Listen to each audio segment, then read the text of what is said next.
আলহামদুলিল্লাহ, দেখেন যতনে রতন মিলে। একসময় ক্ষেতটা কিন্তু পতিত ছিল। তারপরে দেখেন কত সুন্দর আপনার কলাতিতার চারা লাগানোর পরে মাশাআল্লাহ খুব সুন্দর।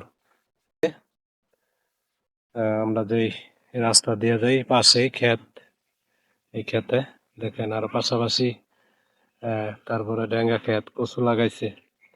তো আসলে কোনো জিনিসই ফালান না, একসময় হয়তো পড়া ছিল, আবার আহ, আহ, যে কৃষি আমার যে আঙ্কেলে সব কৃষি ফলন করে।